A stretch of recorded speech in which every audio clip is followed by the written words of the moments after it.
You know, what were the price ranges? What are the widely used terms among the housing commission and other bodies that deal with the rental market? Uh, there's often, I guess, some commonly used um, uh, data points are, you have the median income of everybody working in Ann Arbor, or everybody residing in Ann Arbor rather. And they will take that median income and take 60% of that, and that's like kind of a benchmark. They say, okay, for people earning 60% of the median income, what can they afford, and that sort of thing. I know there was also discussion of what constitutes affordable housing and very unaffordable housing as well. So there's a lot, and honestly, the presentation is the best thing to look through. If you guys can either watch the video, I guess watching the video is the best thing, and just watch them do the presentation that's posted on YouTube and the CTN channel, right? I think so. But I'll have to double check if it was recorded. Okay. I hope so, because that presentation was really helpful and it had a lot of information. And Nick and Travis, is there anything else you want to add in? Yeah, I would just say that it was interesting to me from the standpoint of how challenging it is to actually successfully bring low-income housing into a city such as ours. And now I understand why City Council grapples with that issue so significantly, because there are no easy solutions, and there's certain strategies that can address certain aspects of the housing situation, and but it didn't seem to me that there were many other cities that were really successfully doing anything differently, that everybody's sort of forging ahead. It was a little bit over my head in spots, frankly, because I don't really study that part of the housing issue so much, but I'm really glad I attended and got my awareness raised to some extent. Feel free to chime in, City Council folks, because that's why you get paid the big bucks, right? I agree. I mean, I agree with Zechariah that I think for those of you who weren't able to attend, I don't believe CTN was there, but the meeting may have been recorded. We can check. Either way, I think the presentation could probably get sent out to everyone. I'm trying to rack my brain right now as to what was last week's meeting versus just our last normal HHSAB meeting, since I'm always in them.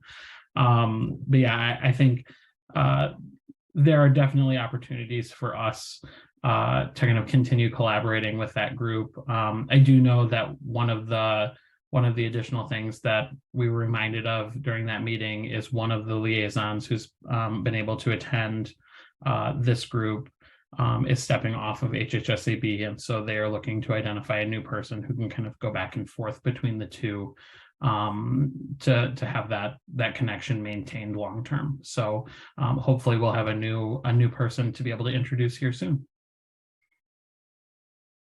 I will send around the PowerPoint from Teresa to the group.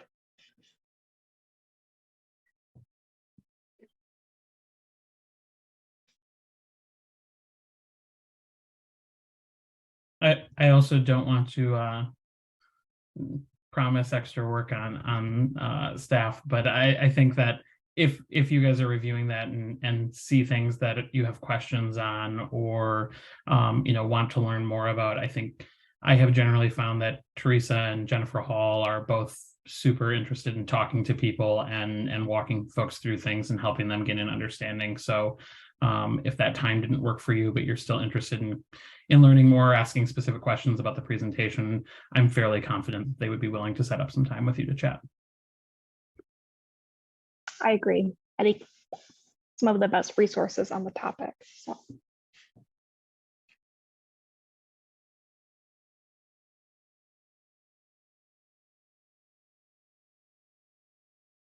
Okay.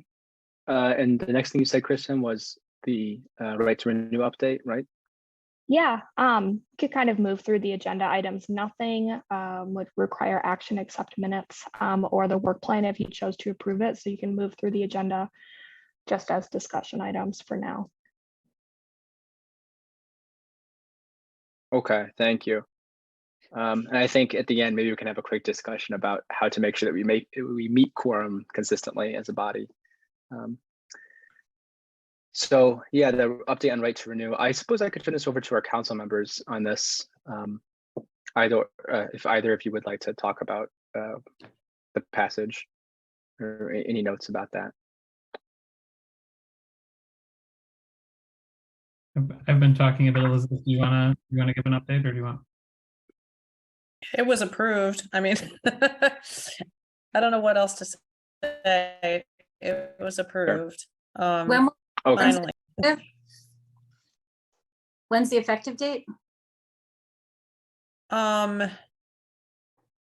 It didn't have a named date far into the future. I'm like having flashbacks to short-term rentals, where we set a date way far into the future. 10 days from publishing, and I'll look up that publishing Yeah. date. It's So it's possibly probably already in effect. Yeah. Mhm. Yeah. Okay.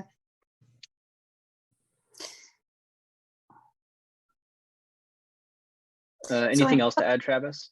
Oh, I'm sorry, Gail. Go ahead. Sorry. I have a question. If it's off topic, you can let me know and I'll talk about it later. But so in effect, once the right to renew, whether it is or isn't effective now, once it is effective, wouldn't that kind of mostly alleviate the need for the early leasing ordinance to some extent, or am I? They work in conjunction. Okay. The right to renew is based off of the timelines that were laid out in the early leasing ordinance, the amended version of that. And so kind of both sections of the housing code work together as kind of one piece of legislation, essentially, I think.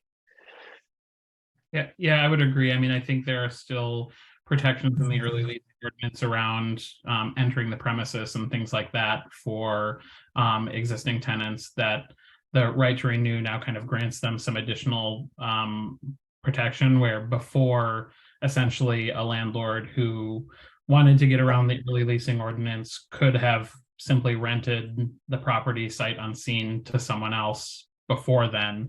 But now they that right to renew grants that first option to the tenant, and they still can't enter the premises before the time period and start showing that apartment and things like that.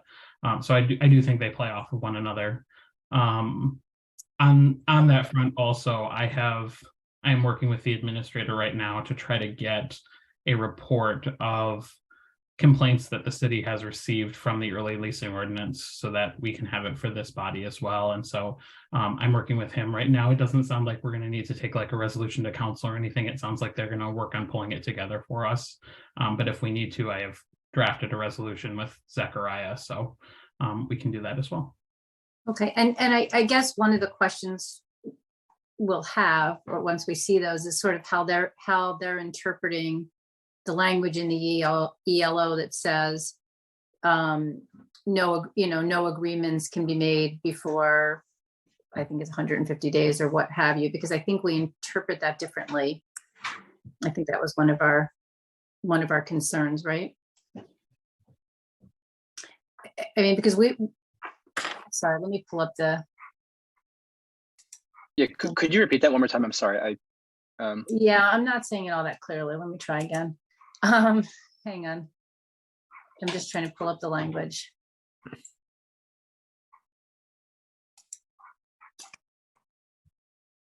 So the early leasing ordinance prohibits landlords from showing the rental property or entering into an agreement to rent to another tenant until 150 days before the end of the current lease.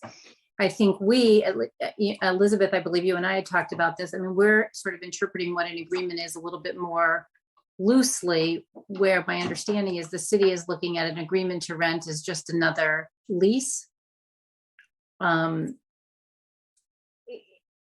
And I'm wondering if that's something that we need to discuss with the city as well, how they define another agreement. I think we've talked about this before, but if I'm coming from left field, I'm sorry. Are you referencing the wait list essentially? Because are you saying that is an agreement? The wait list and So- others, yeah.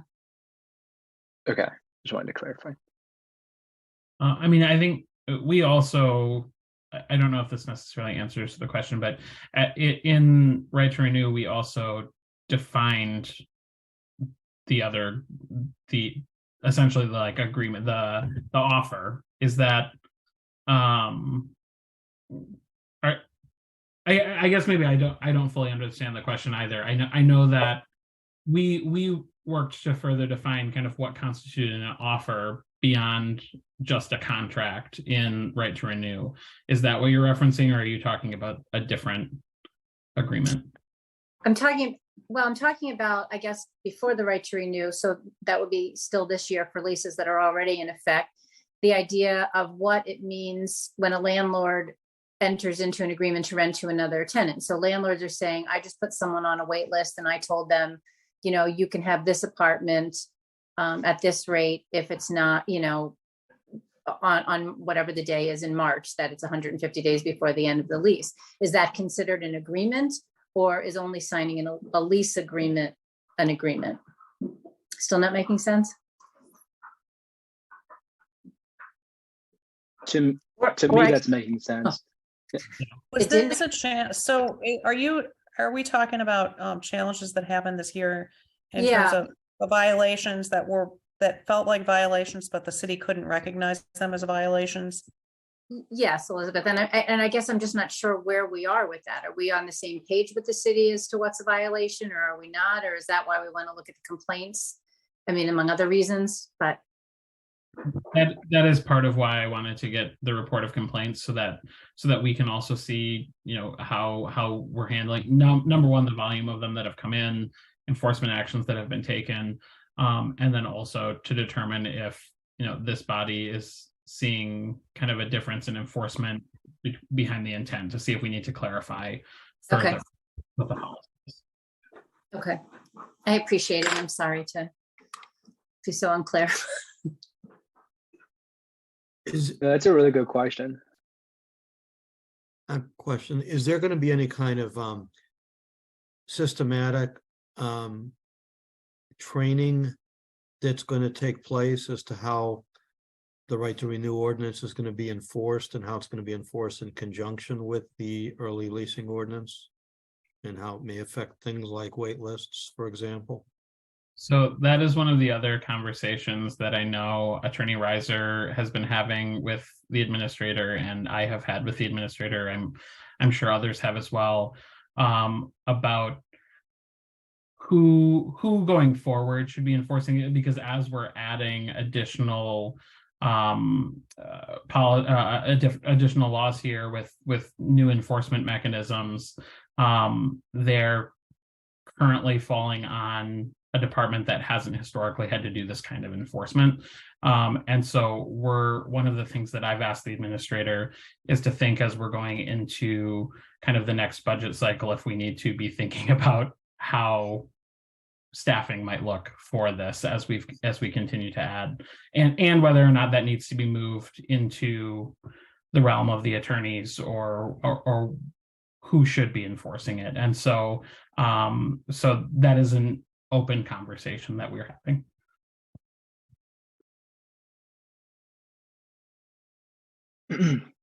I know we had talked about, we had created like a subgroup to talk about enforcement with the necessary authorities in the city. I don't remember who was in that. Travis, do you mind looping in those people to those conversations wherever you think that would be appropriate?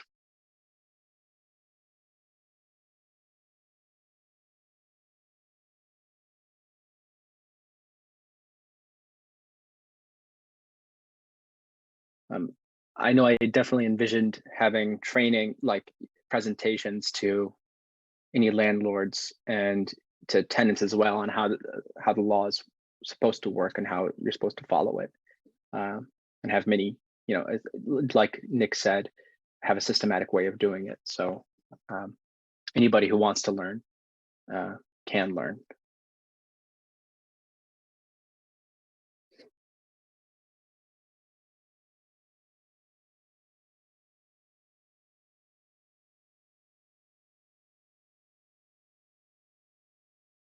Okay, I think this also, let's see, on the agenda, the next point on the agenda is the Green Fair update, but I know that there is a discussion to be had about waitlist deposits. And I know that was brought up by Gail. And I just kind of want to reiterate that I really think that we should try to address that. I know that there's in our communications, this is kind of at the end of the agenda, point 9, there is an attachment there that outlines a situation at, let's see, it's Landmark, which is a rental company, and they're charging a significant amount of money for waitlist as a waitlist fee, although I think they refer to it as a service fee. I've also seen another company doing the same exact thing, but they call it a no hassle fee. So there's all these different fees that are essentially serving the purpose of a waitlist fee. Some are refundable, some are not. Some claim to be refundable, but at the end of the day are not, which is really confusing. And I think a lot of tenants don't know how to stand up for themselves. So I think that we need to consider how we should go about addressing that issue. I'll just kind of open the floor there. Can I just say, I'm seeing another issue too related to all that, is that even students who I've seen that have had refundable deposits, they're having to do everything in their power to get it back. I mean, I've had many students, which I've just never seen before, call me and saying they're they're constantly calling, stopping by the offices, sending emails, and every time they speak to a new person, not necessarily at Landmark, but all over, speak to a new person who assures them they'll get it back soon. And, it's taking months to get it back. So that's just another frustrating point around these deposits as well.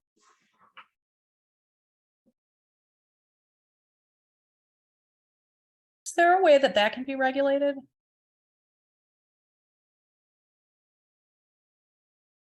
The timeline on getting the deposits back?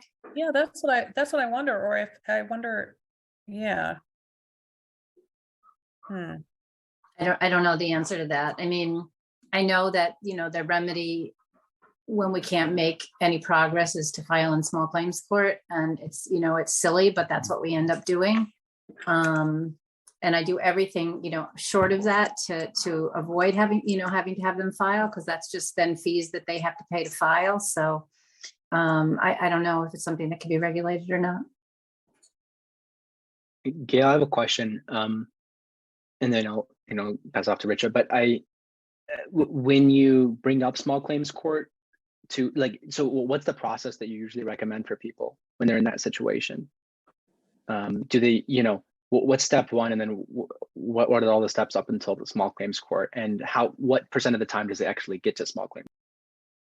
Well, I don't know. I'll tell you as it comes up, but we're not there yet. But I mean, I usually recommend that, that students reach out to their landlord by email, because some of them have just been calling and going in the office, that they copy me on the email. If that doesn't work, then I'll send an email. If that doesn't work, then often what I'll do is draft for them the affidavit and claim that they'd have to fill out, complete to go to small claims court, send that to the landlord and say, hey, we'd really rather not do this, but we're getting ready to file it. We're going to ask for costs too.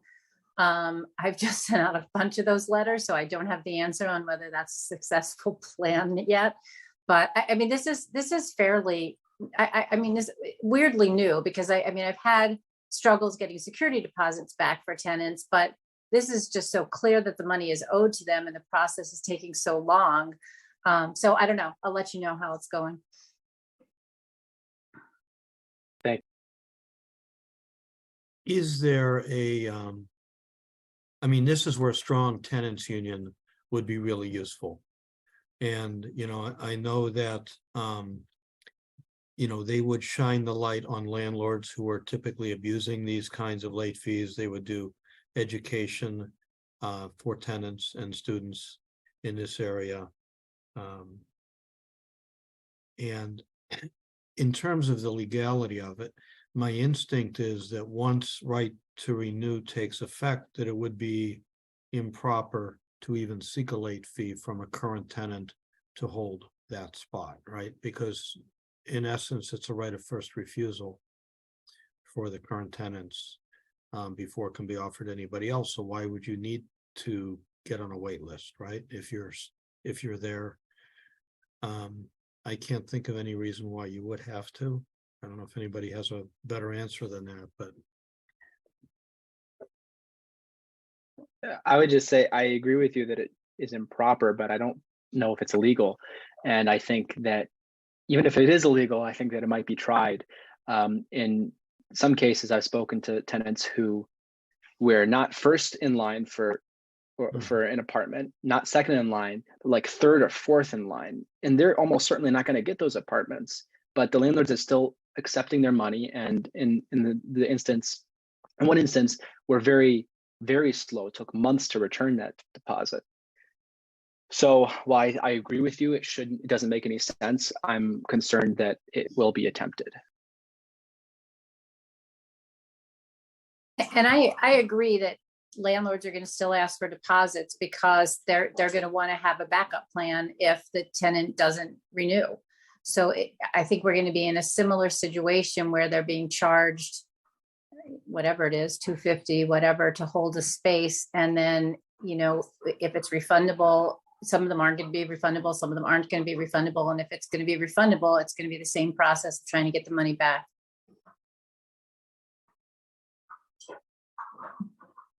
yeah, tenants should also be paying those deposits with a credit card so that they can assert their rights under the Fair Credit Rights Act and basically, what we understand is challenging a fraudulent charge. And that would be another remedy that they could use without having to go to court. Just show I have to interject here. In many instances, I don't believe these companies are accepting credit cards.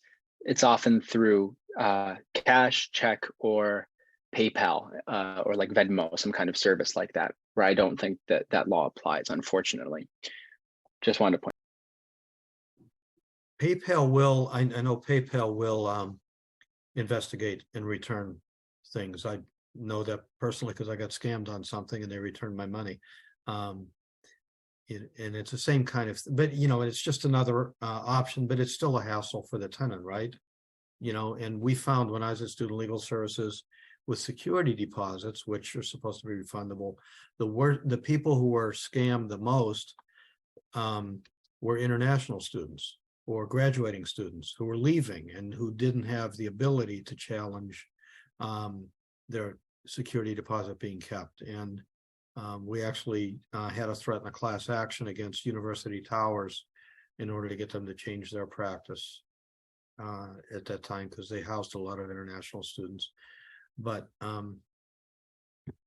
yeah, if there's something that we could do about fees and regulating those fees in some way, that would be helpful. But as far as I know, it's just going to be regulated by contract, and you're going to have your contractual remedies, which are going to be threatening them and going to small claims court, and that's what it comes down to.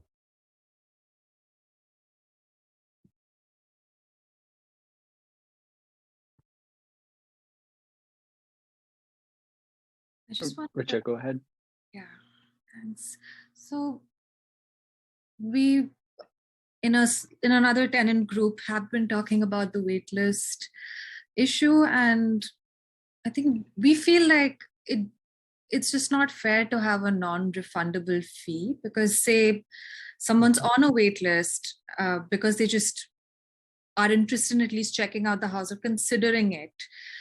Say they do a virtual tour, which is allowed at this point. I think as per ELO, you cannot enter premises to show apartments, but you can still do a virtual tour. But for some reason, if someone does go in to check out the apartment once that's okay, and they find that it's not working for them, they may back out, which happens. I mean, we've done that in other cities. I've done that in Ann Arbor. So in that circumstance, they've not signed a lease. They just want to, they've just changed their minds. That should be okay. They shouldn't, have to lose money in that kind of case. So even a non-refundable deposit feels unfair. So as we do more research about how this is playing out, as Zachariah mentioned, they're calling it different names, like one apartment complex calls it a no hassle fee, someone else calls it a reservation fee and whatnot. It of course needs a little bit of research and more communication with tenants who are experiencing this. But I think even a non-refundable fee, a fee at all, seems problematic, and non-refundable even more so. I agree that we need to address the fee issue for sure. I mean, I just see them increasing greatly. The no hassle fee is just my favorite. It's just the most poorly named fee. But the no hassle fee, the administrative fee, the prep fee, the relet fee, the sublet fee. I mean, there's more and more fees, and they're just sort of trying to get around making it look like their rents are higher, but they have all these fees that aren't always apparent up front. So I don't know. I mean, I think it'd be a great conversation to continue having, to talk about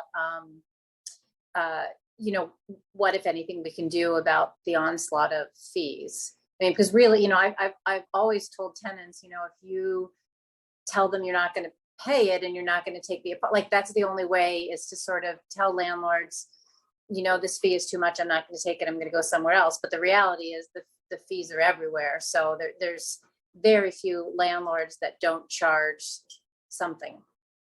So.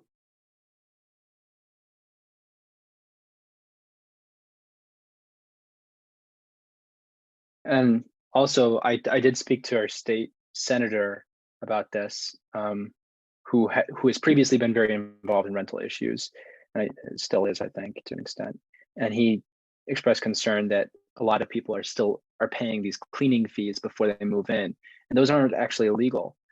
And he expressed concern that wasn't being enforced, because you do have a right to a clean apartment on arrival. So you shouldn't be paying for that. It should be included. They just call it. That's just yet another fee. Yeah, they just call What was it. that? They just call it something else.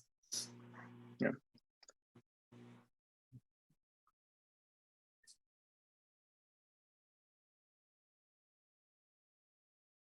I think that some of these discussions should be had with John Reiser or another city attorney, because I don't think we know how much, what we can regulate legally.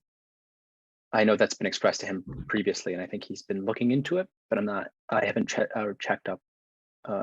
in with him, I guess.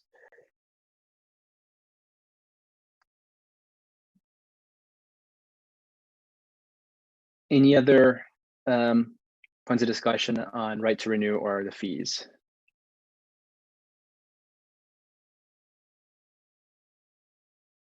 Kristen, did you find the date that it's going to be effective?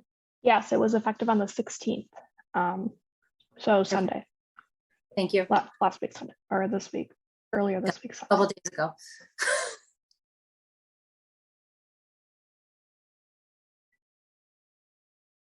Going forward, I'm going to be doing some research myself on other cities or authorities that have attempted to ban certain fees or regulate fees generally when it comes to renting.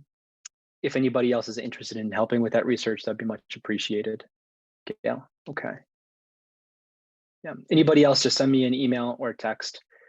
And yeah, and if you do find something in the news, you please send it to the whole commission. That'd be wonderful. And there is one other thing that I'd encourage you all to read up on, which is this software that is informing that apparently quite a few landlords use this software, which informs them how much they should raise their rent each leasing cycle. And a lot of them are using the same software, which comes, in my opinion, seems like it's coming dangerously close to price fixing, because if they're all using the same software that's telling them you should raise it, obviously I need to learn more about it, but I would encourage you all to read up about that software. I can find the details.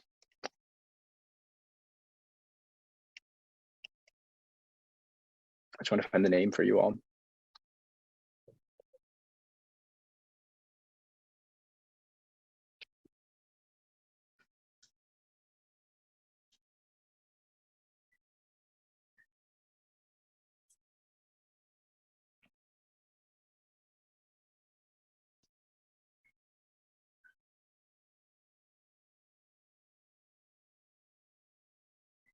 Richard, go ahead.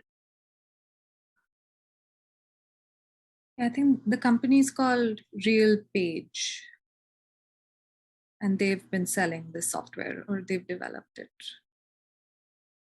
Yeah, thank you. That I just found it here too. A Texas-based company called RealPage. Anyway, this looks really complicated, and I think we should try to understand it to an extent.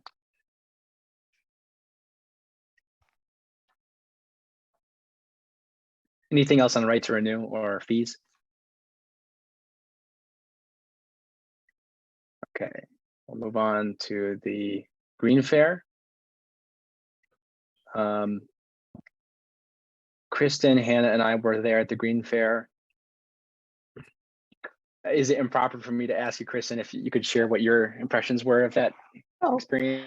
No, I think that's fine. I thought it was really interesting. I think that, to be expected, there were a lot of sustainability related concerns from people, which, since it was the Green Fair, we should anticipate that.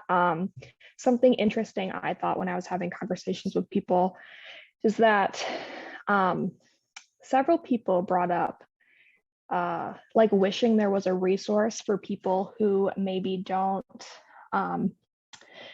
qualify for types of legal aid, or maybe are in a place where it's not affordable to them, but they don't qualify for something that's like an income-based service, like an income-based resource, just like somewhere to ask questions, just like with these fees, like almost like a legal resource, like wishing for that. So I thought that was pretty interesting. The other trends, just kind of like landlord treatment was the other thing I noticed. When we asked people if they were renters, we would say like, oh, like, how is it going? And it was almost always a negative reaction from the person. So I thought that also was interesting. What did you think, Zach? Oh, go ahead. I wanted to just address something you had that not everybody is aware of, but the Washtenaw County Bar Association will match anybody with a lawyer in their subject area for I think it's for $30 for a half-hour consultation. Gail, is it still $30? But it was 30 for a long time. It's 30. Yeah, it's very affordable. You just go to washbar.org or just call the or just look it up.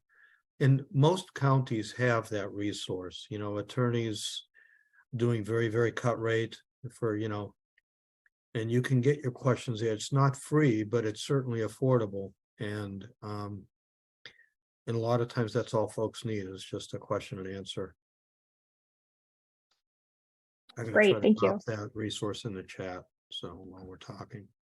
That'd be great. Do you think that's something the Renters Commission would like on their webpage? As a resource for people, just a link to that? I think that all the resources in the rights and duties of tenants handbook would be great. Like having like there's a list, and in the Washtenaw, well, it lists here actually it does list the Washtenaw County Bar Association. It doesn't have their website, however, but I think that all of these things probably should be on there, in my opinion. No, I can't drop in the chat. So. Oh yeah, we don't have one. Sorry. Yeah. I want to ask you, Gail and Nick, about the legal services of South Central Michigan. I don't know anything about that, but could you explain how that is maybe analogous, if it is or not, to what you just mentioned, the Washtenaw Bar Association? I mean, it's income-based, and they have much more demand than they have the ability to serve. And you have to be no higher than a certain percentage above the poverty line. So it does disqualify a lot of people for eligibility, but they also can't help even the eligible people because there's just so much need, and they have to concentrate on critical legal issues. Gail, do you have anything to add to that? No, I mean, they have certain priorities of issues that they'll take, but it's, I mean, the Washington County Bar Association will only do initial referrals for $30. They're not agreeing to represent. The legal services will represent, but within their priorities and within the income guidelines that they have set. So I'm happy to send you information, the information from their website, if that would be helpful. Okay.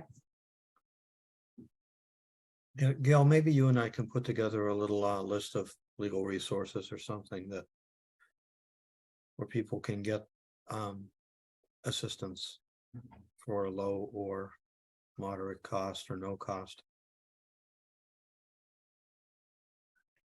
Thank you. Did you have other thoughts from the Green Fair, Zachariah? A lot of people did not receive this handbook that I spoke to, and I know that it's listed, that the landlords are required to provide this, right? So I'm a little confused why that keeps on coming up. And it wasn't just a Green Fair, although several tenants did say that they did not receive the handbook and they moved in. I know I didn't receive it in my last apartment. Yeah, Kristen, go ahead. Oh, I wanted to share that a person came by the clerk's office today and picked up 70 copies, which seems like good news for this group. So hopefully they are distributing them promptly. Councilmember Regina. Yeah, I know that I've heard this before too, and when I asked about it, I know that some of what I've heard is that some landlords are like essentially offering a copy, and they'll have it like sitting there when somebody's in signing their paperwork, and then they don't, like, the tenant doesn't take it, and they don't realize that it's actually something that they're required to give, and then it's kind of a loose offer because a lot of landlords don't have enough for every tenant, so they just have like a few copies laying around, and they say like, oh, and if you want this, we have it. And then folks don't take it, and then of course don't review it.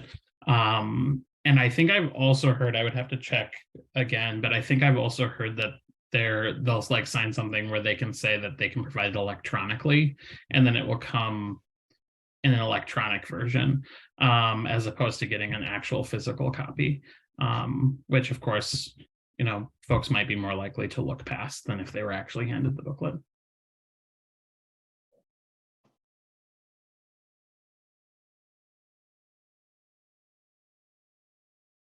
I'm wondering if these can be, a lot of the information in here can be transcribed into like an FAQ on our website. That seems like it could be helpful. And Kristen, for that, I mean, I'm willing to help do that if the commission is interested in adding that to the website. What's the process of making those additions? Like, should the interested commissioners like come and meet and do that, or do we just kind of explain the changes? Say your question again, please.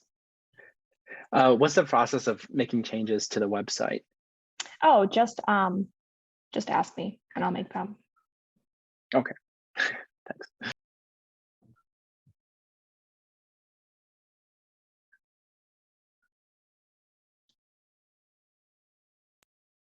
Has everybody read through this handbook? And it's okay if not. This little white, blue, and green one. If you haven't, I would really encourage you all to do that. There is some outdated information in it, but it's really important. A lot of it's very important stuff.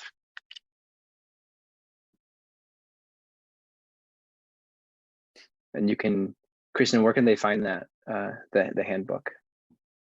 I can send a link out to an electronic version, but you can also pick them up in person from the clerk's office any day, 8 to 5. We're also open on Saturday this week and the Saturday before the election.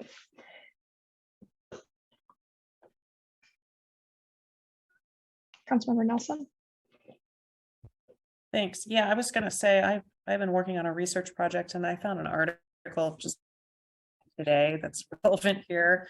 The origins of having a tenant rights booklet is like 1973, and people were, I can't remember when this article I was reading, it might have been from like the early 80s.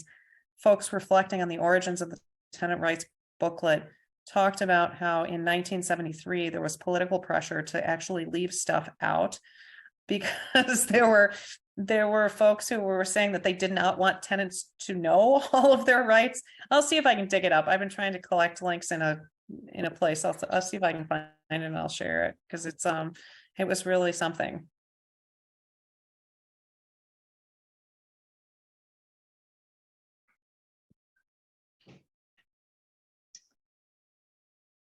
Are you all interested in, it would be easy to send out the booklet in the mail to you all? Like, would that be something you, like a hard copy of the booklet and then maybe a printout of the city charter to go with it? Is that something that, or would the link be better?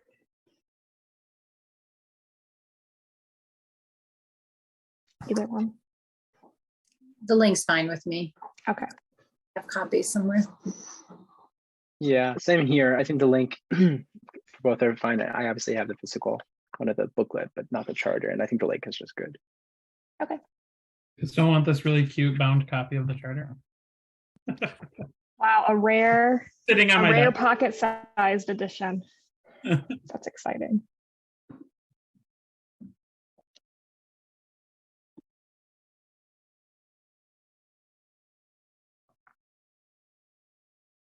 Is anybody interested in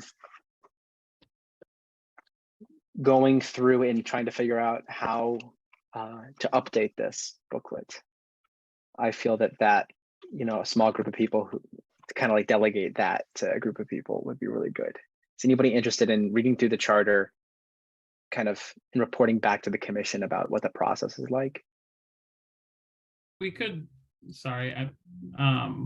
we could, there is a process, and I know that there's a city attorney who is very familiar with it, and I wonder, Kristen, maybe we can work to bring him into a future meeting to discuss it. I know that I think we've talked before about wanting to reinitiate that. I think it's been quite some time since it's been updated. Yes, definitely. I was thinking something along the same lines, meeting with city staff who can answer kind of any of your questions about it. I was talking today with staff in the clerk's office because I thought it might come up, and they just kind of reaffirmed that the change date to put the charter amendment to the vote of the people would likely be fall of 2024. So it gives us plenty of time to figure out exactly what you'd like to do. So I'll work. Maybe I'll send you an email, Councilmember Regina, and we can see about coordinating something with staff. Yeah, we can definitely work through Attorney Reiser as well, but Attorney Chris Frost has been the one who's talked to me at length about the process before, and so I know that he's very familiar with it.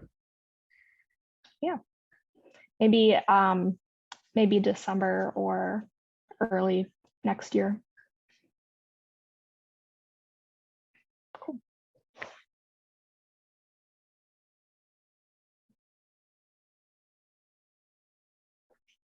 Okay, anything else in Green Fair?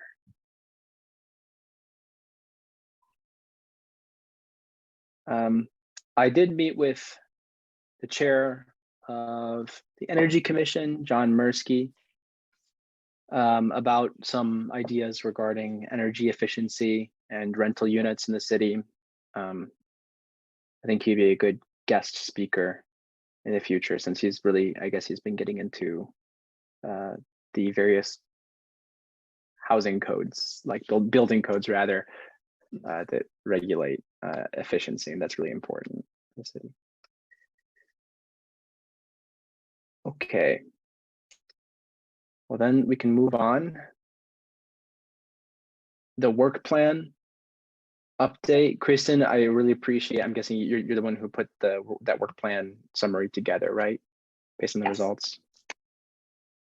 Thank you very much. Yeah, of course. I organized it based on the responses from the surveys, and then also kind of what made sense chronologically, like one of the things you're interested in learning more about should come before like legislation items, stuff like that. You don't have to, well, you can't approve today because there's no quorum, but it is something I'd like to get approved and sent over to City Council by the end of the year. So maybe we can do a final copy for the November meeting. If you take a look and have any comments or feedback, I'd be happy to move stuff around. Does everybody know how to access that? The work plan document?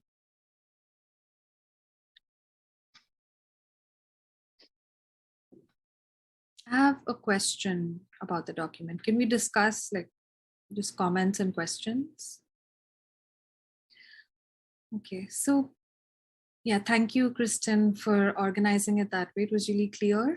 There's a column, I think that's like who's assigned the task or who's interested in working on certain projects. On what basis? Like some of it is already filled in, but some is not. So I was wondering how we're planning that. I was filling that out based on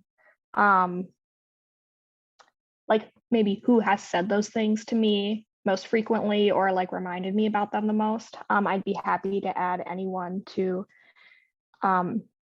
any section for that. I also added like rents. I have rental housing and Human Rights Commission because those are groups kind of associated with that work. I saw the like Fair Housing Act violations and then inspection process. So maybe like partner group or interested committee or commission member. So if there's anything anyone's particularly interested, it'd be great to get those kind of assigned also.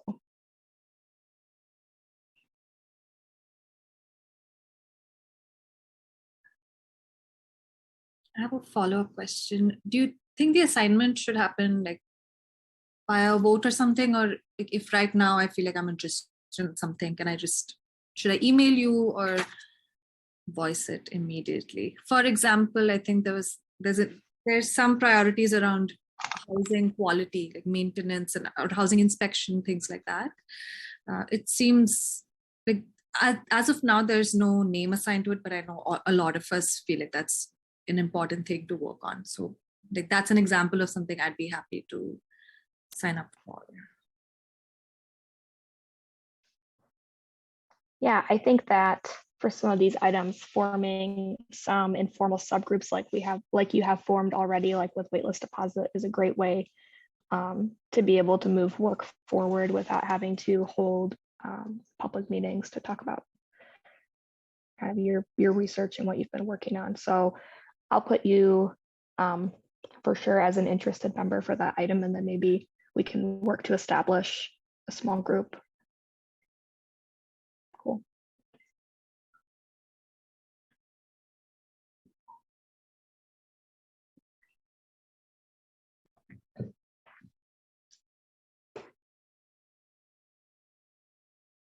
Okay.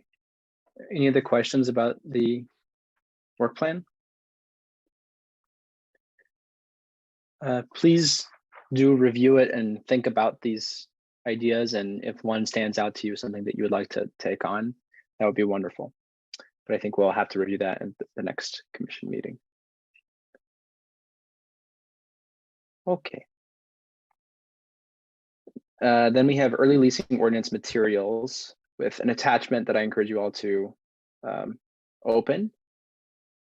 We actually have two attachments. We have the leasing ordinance complaint forms and the code enforcement cases by type and status. Kristen, did you provide this did you get this for this meeting? I did. Rental housing provided this information last week.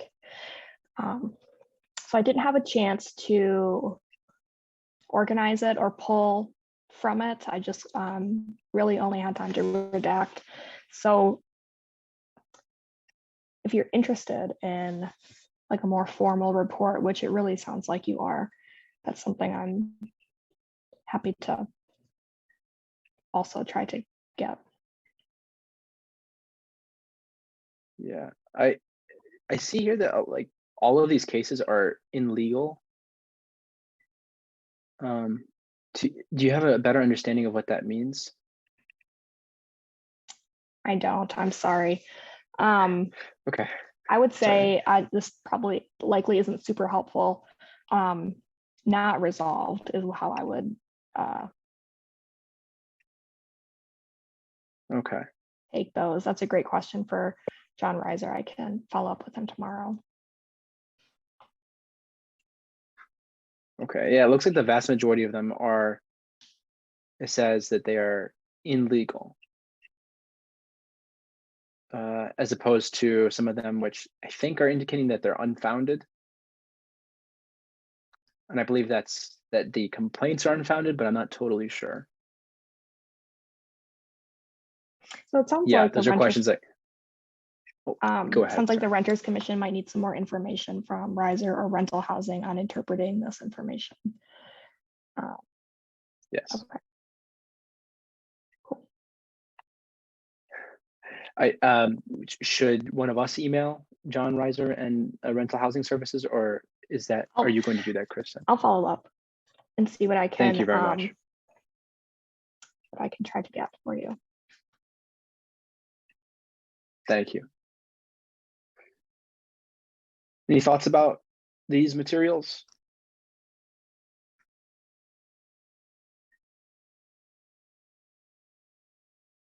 Okay.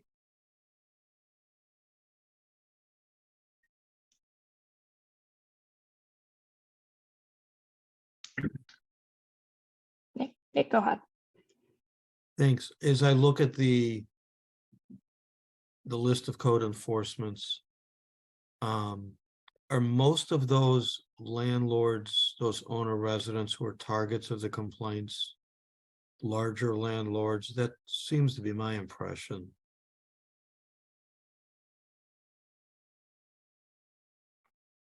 I'll pull it up. But Gail or somebody else may know who these landlords are, like Ann Arbor Properties 11 and Getty's Properties and KRP and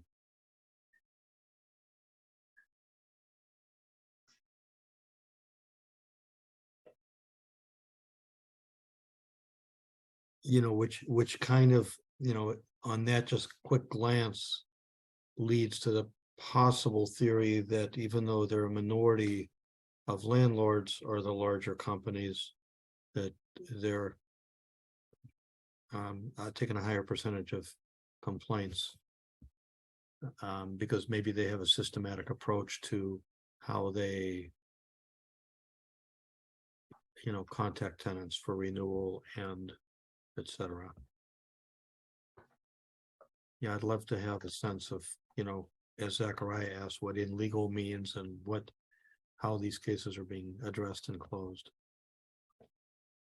I'm not seeing the landlord's name. I'm not clear on who these landlords are. Well, I see. It's on the owner resident on the far right there. Yeah, well, now I see it on the actual complaint forms. Prime student, Breskin. I don't see those. But I don't know who those are.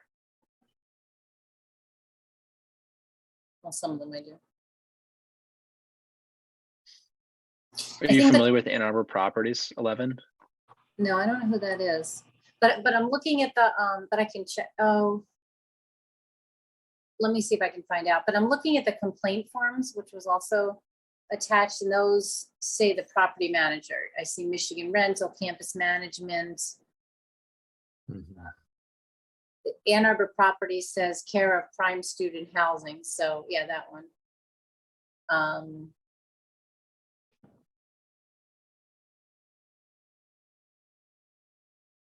Michigan Rental. So yeah, we can see on the list of complaints who they are.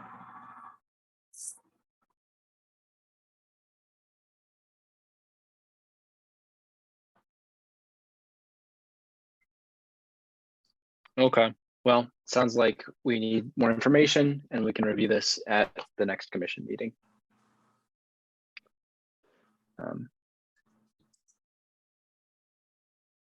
If I have time, I will go through and see if I can kind of like figure out what percent are larger landlords and what percent are smaller landlords, and just kind of look them up one by one, put them in like a spreadsheet.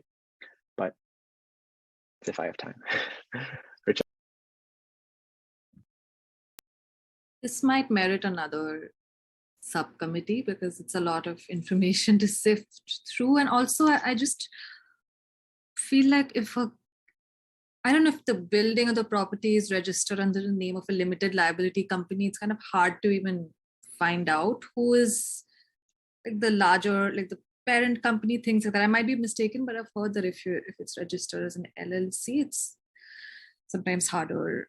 Like they might actually be linked to a larger landlord or some company. But yeah, it seems like a sizable amount of work and part of ELO enforcement, which is also in the work plan. So maybe worth having a subcommittee do it, and not you alone, Zachariah.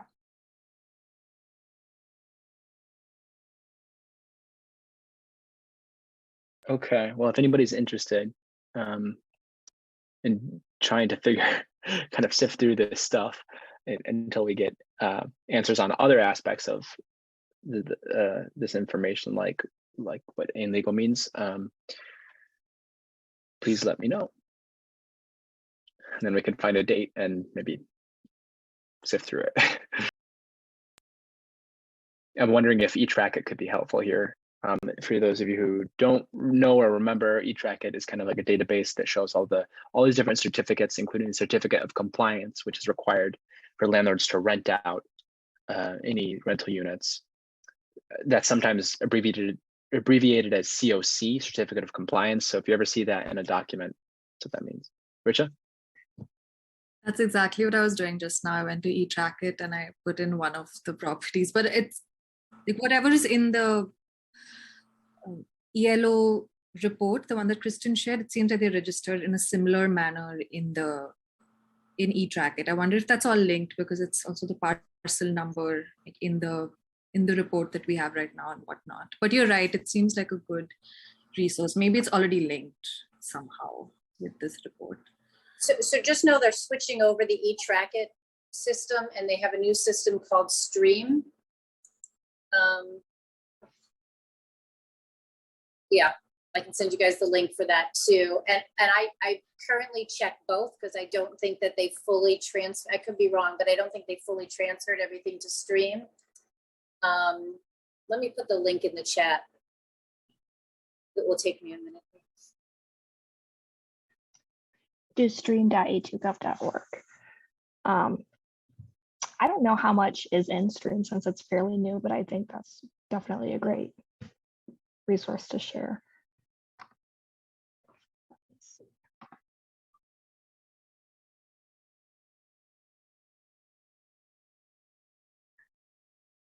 Yeah, thank you. I did not know that.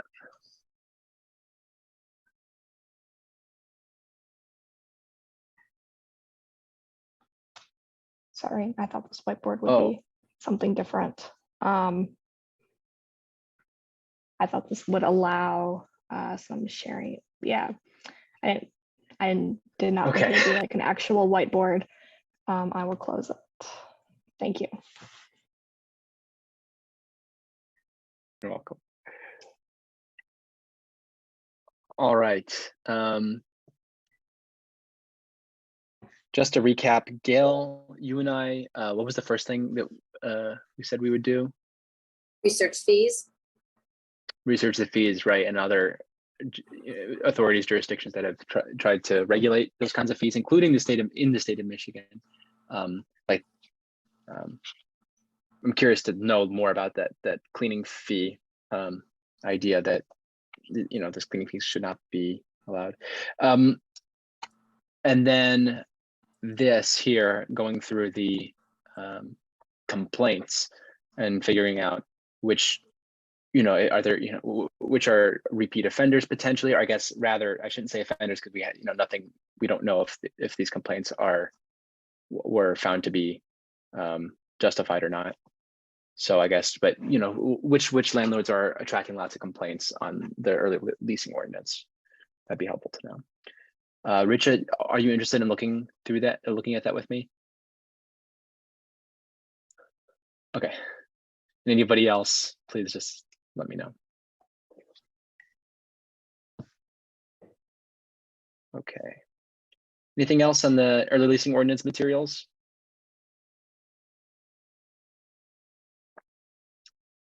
Thank you very much, Kristen, for coordinating this.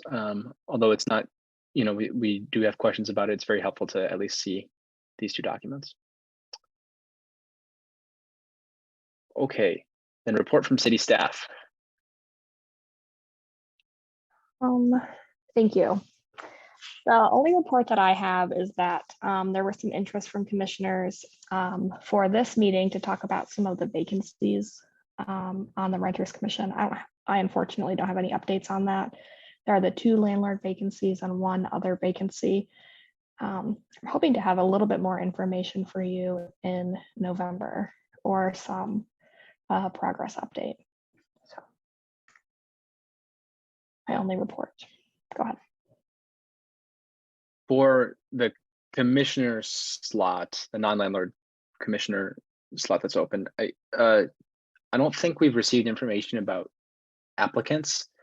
Are we supposed to do that thing where we form the group and then I could be mistaken, but I know that we received information about the landlord seat applicants, the 2 that were received at the time that we discussed that, but I don't think that we've gotten any information about the other seats. Councilmember Regina.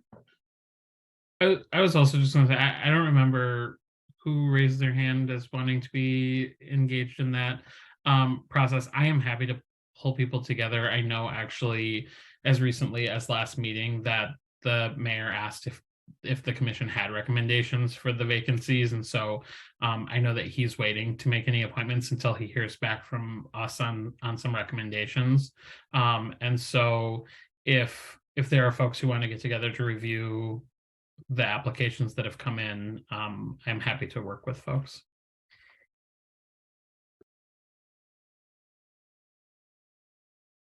Okay, that's very important information. Thank you, Travis. I remember, you know, I was interested. Was anybody who else was interested in being part of that smaller group that's going to review the applications and make a recommendation to the mayor? Nick, you're interested? Okay, is there anybody else who'd like to be? Sorry. Yeah. Commissioner Peterson, I think, was interested. I'll add. I believe that is correct. Yeah. Yeah. Okay, great. I do remember reviewing the 2 landlord applications for the 2 seats that we have. Do you know if there have been any more? I'm not aware of any additional landlord applicants. I can check that right now, but last time I checked, there had not been. Darn.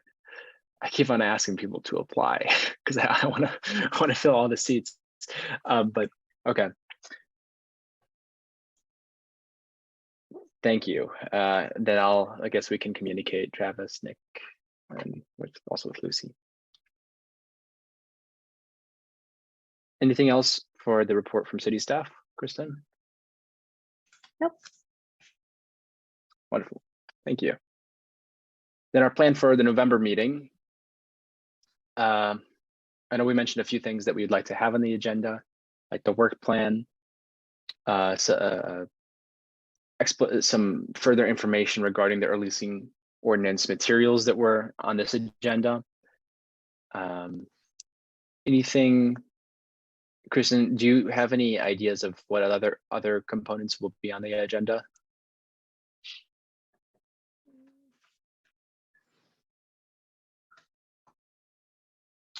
Work plan and ELO, if there was any progress or presentation on any of the fee, like the waitlist fee deposit item, that might be a good meeting for it. In November or December, you will also have to approve a meeting calendar for 2023. That would be a small item on the agenda.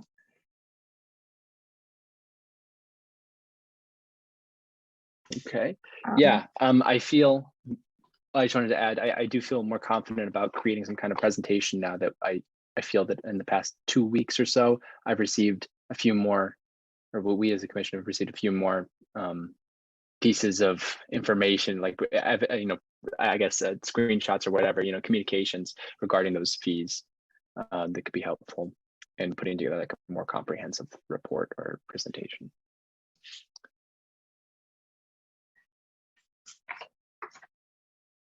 So I know Commissioner Peterson was going to do that, but I haven't heard back. So I think that maybe, Richa, are you interested in helping out or in creating a presentation, consulting maybe with Gail? Or So if any of the other commissioners, oh, sorry, go ahead. This would include the waitlist information, right? Whatever we've found out since last year, things like that. I can help with that. Okay.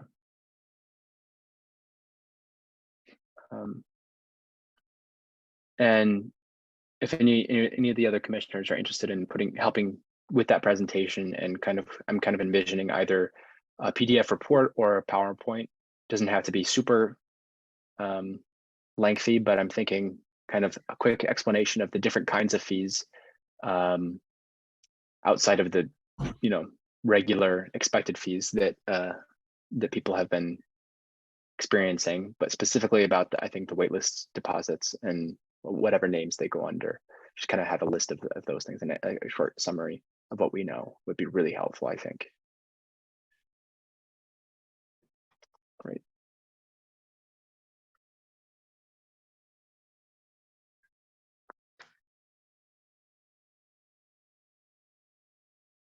Okay. And Kristen, was there anything else for that agenda? Oh, Councilmember Regina. Sorry, I have one more thing that came up today, so it's not on the agenda. Geo reached out to me today to share that U of M was the Office of the Dean of Students was hosting today a housing fair on North Campus, and I think there's another one coming up on Central Campus for students, encouraging students to check out their off-campus housing options. Obviously, Geo reached out with a little bit of concern that this is sending some mixed messages because it is so far before most students would be able to actually be signing up for off-campus housing. So I just wanted to give an update that I'm reaching out to U of M's community relations person who works with council to offer to collaborate in the future. It's possible that this office is not aware of the new ordinances and could just be going off of timelines in the past, things like that, but wanting to make sure that we're sharing that information out as well. And actually, Gail, I see your hand coming up. You were also a person that I said I would like to maybe loop into that conversation, given that you're another on-campus person. So I just wanted to let you all know that that was happening and that I am opening a line of communication with U of M about that so that we can make sure that students are getting the right information. I would also like to make sure that we have some folks at something like that can talk about tenants' rights and kind of some of the new protections that are in place for them. So the housing fair is put on by Beyond the Diag, which is through the Dean of Students office. So the person you probably want to talk to is Mark Simmons. I know he's aware of what's going on because he and I talk pretty regularly. So it might just be that this is always the timeline that they've had. But I assume having some conversations about that would be good. Yeah, I mean, I will be there. I may be there actually, just because we usually have a table, but no one really wants to come talk to us. So if anybody wants to stop by on Wednesday, I'll be there, or Tuesday, I can't remember. But yeah, I agree that the date should be changed to kind of reflect the fact that we're trying not to push the people signing leases early and they can't and everything. So thanks, Galen. And yeah, I assumed I could likely reach out to the office itself, but I want to make sure that I'm looping in appropriate channels to knowing that, we should probably go through the person who is assigned to work with council, even though because I work on campus, I often know. Yeah, I understand. Just thought I'd throw that out there.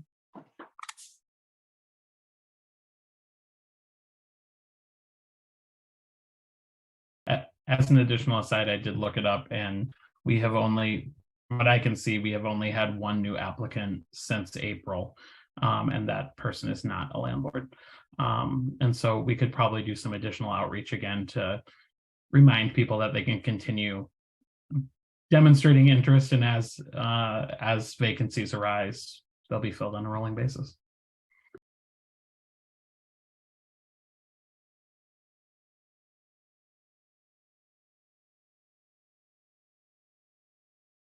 Thank you very much. Okay, well, if there are any other points that you think should be on the agenda for the November meeting, please email Kristen. I'm guessing we'll think of some things as that date approaches. AJ. Just a quick question, Zach.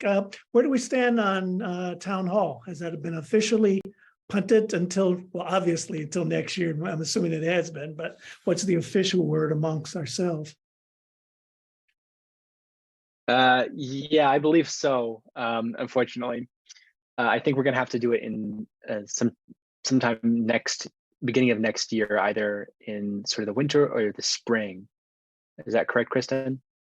Yes, it seems like spring would be best to meet outdoors if that is still like I anticipate that to be the rule. I think keeping your eye out for informal events like the Green Fair or maybe this housing fair are good options for the Renters Commission to still be meeting with people.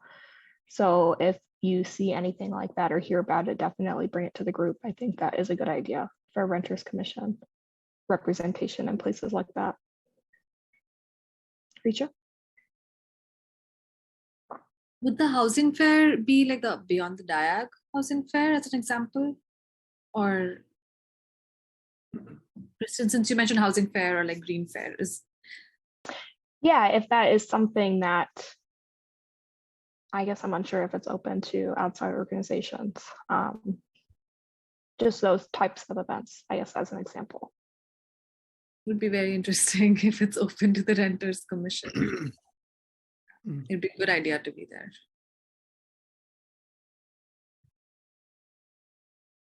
And AJ, I believe that Central Student Government at U of M is planning on doing some renters or tenants town halls.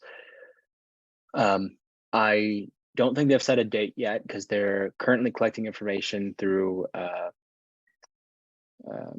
like a survey, I believe, a campus-wide survey, and then I believe they're going to do several town halls. But I can keep you in the loop as I hear more about that, because I really like the ideas that you brought to our meeting about town halls, and I think that they would be very open to collaborating on what the structure of the town hall.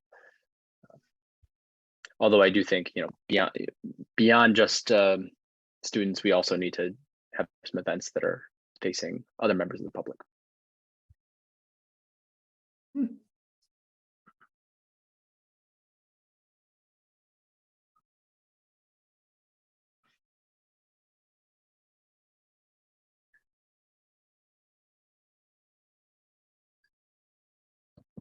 Okay. Yeah, any additions? Send them to Kristen. Anything else about the agenda for our November meeting? I think, Richa? I have an unrelated question. So what are residential associations? Sorry, it's a really basic question, but on the Ann Arbor government website, there's a list of residential associations. I think it's at the neighborhood level.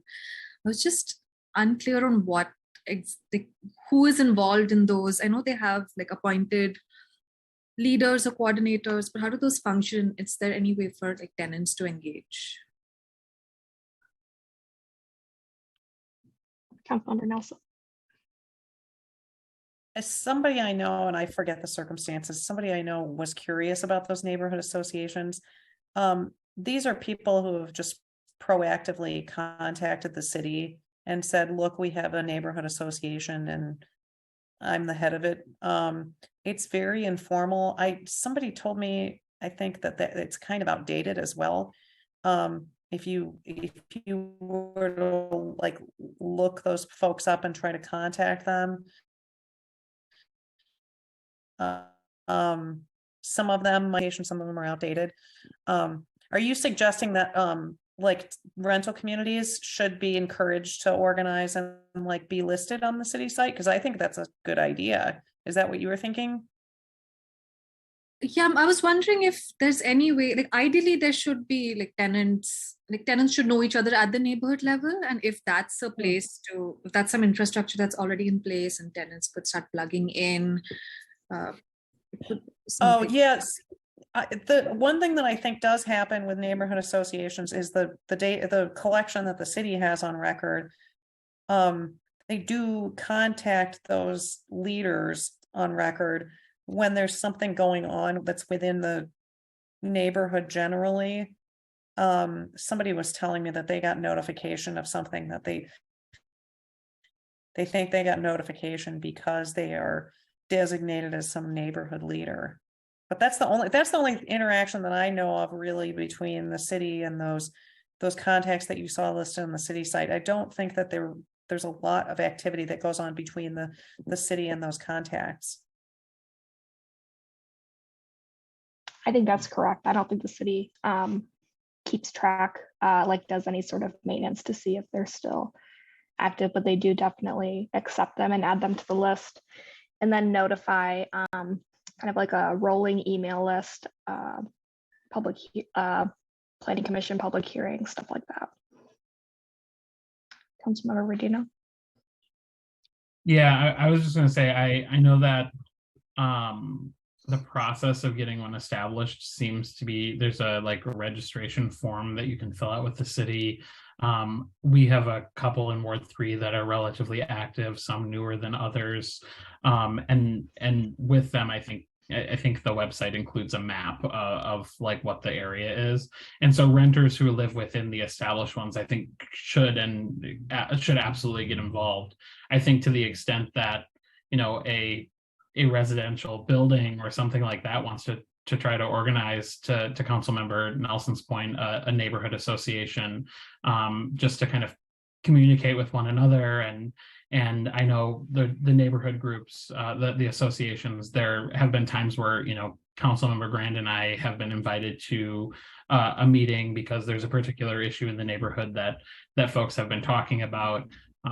A few of them I know do have kind of more formal elections, whether or not they're informing the city when leadership changes happen, things like that. That may be more of an issue, but there are certainly some that are still very active, and I think others that are very much not. But I do think it's a really interesting idea to have kind of some rental associations.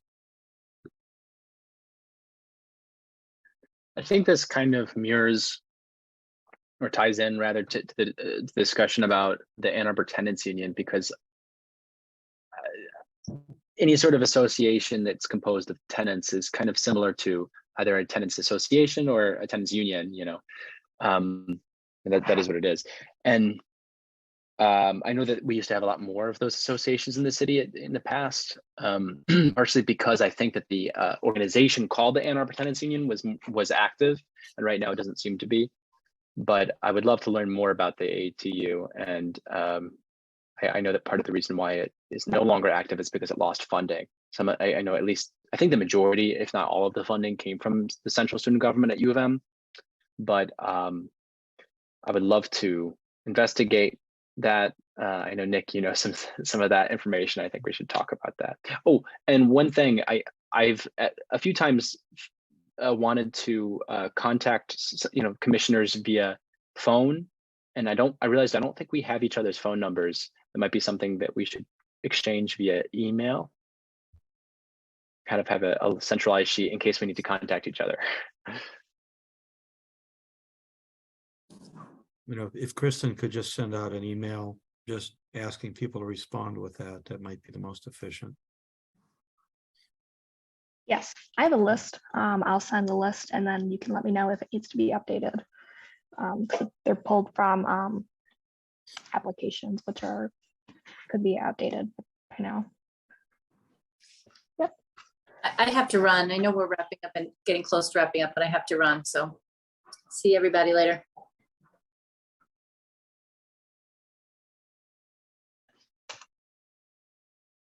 Are there any other comments? Because I think we've addressed everything on the agenda that we can.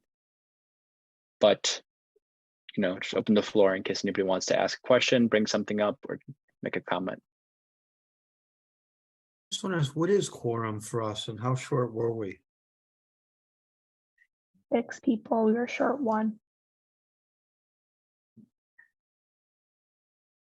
So I'm thinking that subgroup here that's going to go through the applications, we should meet sooner rather than later so we can get somebody appointed. Because I think, if we had an extra person that was able to come tonight, we would have met quorum.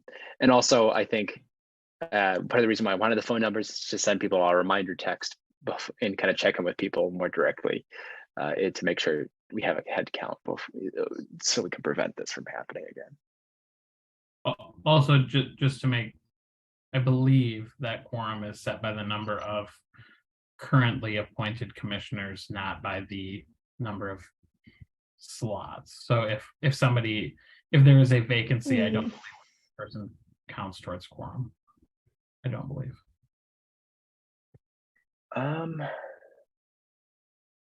This was a conversation at another commission meeting we had, and I thought that was the advice we received back. Is that because? Okay. I can seek clarification. It says, sure, yeah, it does say in our bylaws, the presence of 6 voting members shall constitute a quorum. Because we have an odd number anyway, it's likely that one vacancy would change the quorum number, but yeah. You can't have a half of a person here. Oh, I see what you're saying. Okay. Yeah. So technically, okay. Yeah, I understand.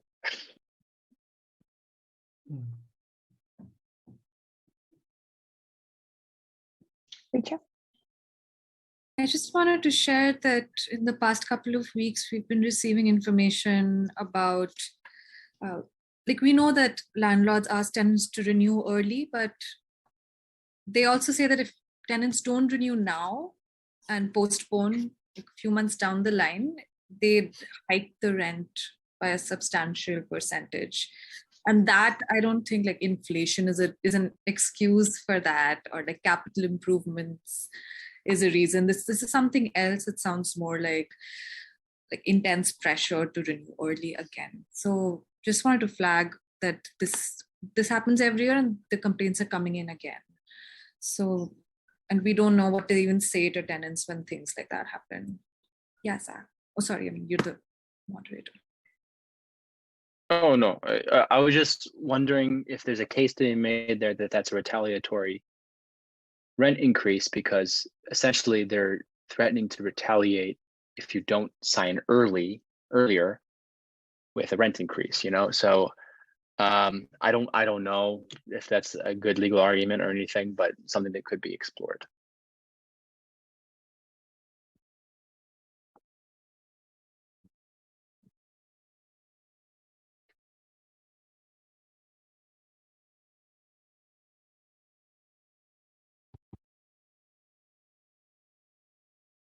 Okay, anything else before we adjourn unofficially?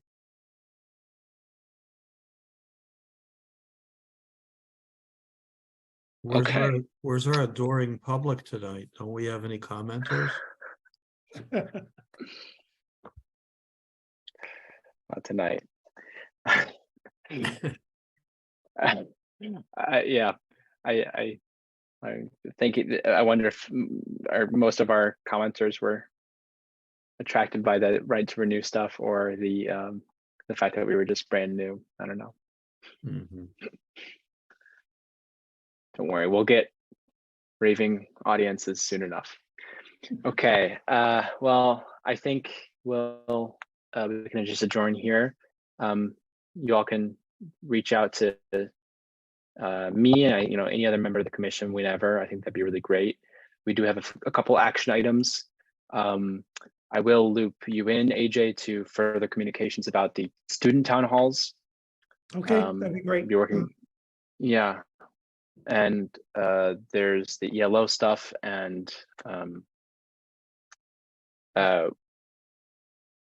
with Gail, what was the action item with Gail? I'll check in with Gail.